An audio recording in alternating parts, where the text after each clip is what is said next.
बन के उभरा है। और आइए दूसरी बड़ी खबर पर नजर डालते हैं, जो है सुप्रीम कोर्ट से जुड़ी हुई।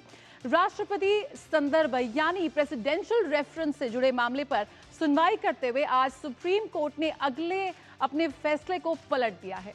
आज लंबित विधेयकों पर निर्णय के लिए राष्ट्रपति और राज्यपाल के लिए समय सीमा तय करने के मामले पर सुनवाई हुई। सुप्रीम कोर्ट की 5 जजों की संविधान पीठ ने कहा कि राष्ट्रपति और राज्यपाल के लिए बिल पर निर्णय के लिए समय सीमा निश्चित नहीं की जा सकती। हालांकि कोर्ट ने यह भी साफ कर दिया कि राज्यपाल किसी बिल को विचार के लिए अनिश्चित समय तक अपने पास नहीं रख सकते। इस पर विस्तार से बात करेंगे, लेकिन पहले देख लेते हैं कि सुनवाई के दौरान सुप्रीम कोर्ट ने क्या-क्या कहा। तो यहाँ पे सर्वोच्च अदालत ने क्या कुछ जानकारी इस पर दी है। जो प्रेसिडेंशियल रेफरेंस पर पलटा यहाँ पर सुप्रीम कोर्ट ने अपना ही फैसला। लंबित बिलों पर फैसले की समय सीमा तय करने की बात हुई है। विधानसभा से पास बिलों को ना लटकाएं राज्यपाल, ऐसा यहाँ पर कहा गया है। और गवर्नर के पास केवल 3 विकल्प अभी मौजूद हैं। मंजूरी दें, प्रेसिडेंट के लिए रिजर्व रखें या वापस भेजें। गवर्नर इन 3 संवैधानिक ऑप्शंस में से ही चुने। अनिश्चित काल तक लटके नहीं रह सकते ये बिल, ये भी साफ तौर पर कर दिया है यहाँ पर कोर्ट की तरफ से। और कोर्ट को सीमित आदेश जारी करने का भी यहाँ पर अधिकार दिया गया है। बिलों के पास होने में देरी अगर होती है तो जारी कर सकता है आदेश। तो यहाँ पे अनिश्चित काल तक लटके नहीं रह सकते बिल, आप रोक नहीं सकते राज्यपाल। और साथ ही यहाँ पर यह भी कहा है कि कोर्ट को सीमित आदेश जारी करने का भी यहाँ पर अधिकार है। तो सुप्रीम कोर्ट ने यहाँ पर साफ कर दिया है अपने इस आज की ऑब्जर्वेशन में, बिलों के पास होने से देरी पर जारी कर सकता है वो आदेश। किस तरह से जो लंबित विधेयकों की जो समय सीमा है उसको लेकर यहाँ पर काफी साफ गोई से सुप्रीम कोर्ट ने अपना ये प्रेसिडेंशियल रेफरेंस को देकर अपने अहम बिंदु यहाँ पे दिए हैं। साथ ही कहा है कि विधेयक के कानून बनने पर ही न्यायिक समीक्षा संभव है। हर वक्त दरवाजा नहीं खटखटाया जा सकता अदालत का, ये भी अदालत ने साफ कर दिया है। Chief justice BR Gavai, justice Suryakant, justice Vikram Nath, justice PS Narasimha और जस्टिस AS चंदोरकर की बेंच ने ये अहम सुनवाई की है। तो क्या है ये पूरा मामला, आइए इस पर भी नजर डाल लेते हैं। तमिलनाडु से शुरू हुआ ये पूरा विवाद। गवर्नर के खिलाफ सुप्रीम कोर्ट पहुंची राज्य सरकार और गवर्नर ने रोक रखे थे राज्य सरकार के कई बिल। तो यहां पर तमिलनाडु सरकार ने सुप्रीम कोर्ट में दायर की थी याचिका और इन लंबित विधेयकों को लेकर वे सुप्रीम कोर्ट का ध्यान आकर्षित करना चाह रहे थे। ऐसे में सुप्रीम कोर्ट ने दिया था अपना अहम फैसला इन लंबित विधेयकों पर। विधेयकों पर निर्णय के लिए एक समय सीमा यहां पर तय कर दी गई थी सुप्रीम कोर्ट की ओर से और राज्यपाल को दे दी गई थे 3 महीनों की डेडलाइन। राष्ट्रपति को भी 3 महीने के भीतर फैसला लेने के लिए कहा गया था उस वक्त। और तब सुप्रीम कोर्ट से राष्ट्रपति ने पूछे थे 14 अहम सवाल और उन्हीं सवालों के बाद अब अपने ही फैसले से पलट गया है सुप्रीम कोर्ट। विकास सारथी यहां पर जुड़ गए हैं हमारे साथ और जानकारी के साथ। विकास, यहां पर थोड़े से सरल शब्दों में समझने का प्रयास करते हैं।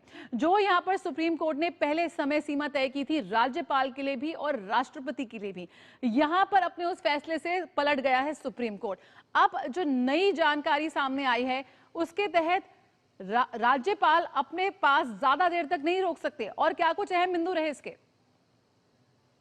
देखिए, 8 अप्रैल को सुप्रीम कोर्ट का जो 2 जजों का फैसला था उसमें 2 बातें थी जिनको लेकर सबसे ज्यादा विवाद था। पहला ये कि राष्ट्रपति और राज्यपाल के लिए एक निश्चित समय सीमा तय कर देना कि इसके भीतर ही उनको बिलों पर निर्णय लेना होगा। दूसरा, उस वक्त उस बेंच ने ये कहा था कि तमिलनाडु में जो बिल पेंडिंग है बहुत लंबे समय से, उनको अपने सुप्रीम कोर्ट अपनी शक्ति का इस्तेमाल करते हुए आर्टिकल 142 के तहत घोषित कर दिया था कि इन्हें पारित माना जाए। इस पूरे फैसले के बाद राष्ट्रपति का एक रेफरेंस आया था, राष्ट्रपति की ओर से रेफरेंस आया था जिसमें 14 विषय उठाए गए थे। लेकिन जो मूल बात है वो ये है कि क्या न्यायपालिका कार्यपालिका के अधिकारों का इस तरह से अतिक्रमण कर सकता है। आज सुप्रीम कोर्ट ने साफ किया है कि किसी भी स्थिति में सुप्रीम कोर्ट ये नहीं कह सकता कि राज्यपाल और राष्ट्रपति एक निश्चित समय में किसी बिल पर निर्णय लें, और इसको लेकर के कोई एक निश्चित समय सीमा सुप्रीम कोर्ट तय नहीं कर सकता। 3 महीना, 1 महीना, 1 साल, ऐसी कोई निश्चित समय अवधि सुप्रीम कोर्ट तय नहीं कर सकता। हालांकि कोर्ट ने कहा कि राज्यपाल से उम्मीद की जाती है कि वो बेवजह किसी बिल को अपने पास लंबित नहीं रखेंगे और राज्यपाल के पास 3 विकल्प हैं संवैधानिक प्रावधानों के अनुसार। या तो वो उसे स्वीकार करें, या वो उसे राष्ट्रपति के पास भेजने के लिए रिजर्व रखें अपने पास, या वो उसको सुधारों के लिए वापस असेंबली को भेज दें। यही 3 विकल्प हैं। इन तीनों विकल्पों का इस्तेमाल एक उचित समय में किया जाना चाहिए। सुप्रीम कोर्ट का वर्ड है कि उचित समय में किया जाना चाहिए। अगर किसी राज्य को यह लगता है कि बेवजह का एक डिले हो रहा है और उनके बिल बहुत लंबे समय से लंबित हैं, तो इसे अपवाद माना जाए और ऐसे अपवाद की स्थिति में राज्य सरकार, चाहे हाई कोर्ट चाहे सुप्रीम कोर्ट, कहीं पर भी जाकर के ये बात उठा सकती है कि राज्यपाल ने हमारे बिल लंबित रखे हैं बिना किसी कारण के बहुत लंबे समय से, और तब सुप्रीम कोर्ट या हाई कोर्ट इस बात की समीक्षा करेगा कि कितनी दलीलों में तथ्य हैं राज्य सरकार के, और तब एक उचित समय अवधि सुप्रीम कोर्ट ने कोई फिक्स समय सीमा नहीं बोली, उसमें भी सुप्रीम कोर्ट ने कहा कि तब वो जो भी संवैधानिक कोर्ट है, हाई कोर्ट या सुप्रीम कोर्ट, वो एक उचित समय अवधि तय कर सकता है। लेकिन जहां तक राष्ट्रपति और राज्यपाल के निर्णय लेने का जो मामला है बिलों के संबंध में, उसकी न्यायिक समीक्षा का जो स्कोप है वो बहुत ही नैरो है। पिछला जो फैसला था वो कहीं ना कहीं संवैधानिक प्रावधानों के और जो शक्तियों के पृथक्करण की जो बात कही जाती है कि न्यायपालिका कार्यपालिका एक दूसरे के काम में दखल नहीं देंगे, वो कहीं कहीं उसमें दखल था। तो सुप्रीम कोर्ट का ये ओपिनियन, ये आंसर आ चुका है प्रेसिडेंशियल रेफरेंस पे। और एक और बात यहां पर महत्वपूर्ण कही गई है आज, वो ये कहा गया है कि जस्टिस पारदीवाला ने जो समय सीमा तय की थी उसको केवल उनकी एक मौखिक टिप्पणी माना जाए, कोर्ट्स के लिए ये बाध्यकारी ना हो आने वाले दिनों में, ये सुप्रीम कोर्ट ने स्पष्ट कर दिया है। हालांकि जो बिल डीम्ड मान लिए गए थे कि वो पारित हो गए, कि उनको पारित मान लिया गया था, उनके मामले में या तो कोई रिव्यू पिटीशन फाइल करनी होगी या केंद्र की ओर से कोई एक अन्य याचिका दाखिल करनी होगी, क्योंकि ये जो आज का फैसला था ये एडवाइजरी नेचर का होता है, इसका इम्प्लीमेंटेशन का ऐसा कोई मसला नहीं होता है। लेकिन सुप्रीम कोर्ट ने एक रास्ता साफ कर दिया है कि तमिलनाडु में जो बिल पारित हुए थे उनको भी नए सिरे से चुनौती दी जा सकती है। बिल्कुल, तो यहाँ पर एक बार फिर जो तमिलनाडु में जो हुआ उसके बाद दोबारा ये पूरा मामला खुलता नजर आ रहा है। बहुत ही संक्षिप्त में विकास यहाँ पे कि ये भी है कि केस टू केस रेफरेंस भी देखेंगे अगर कोई अदालत का दरवाजा खटखटाता है इस पूरे मुद्दे पर फिर?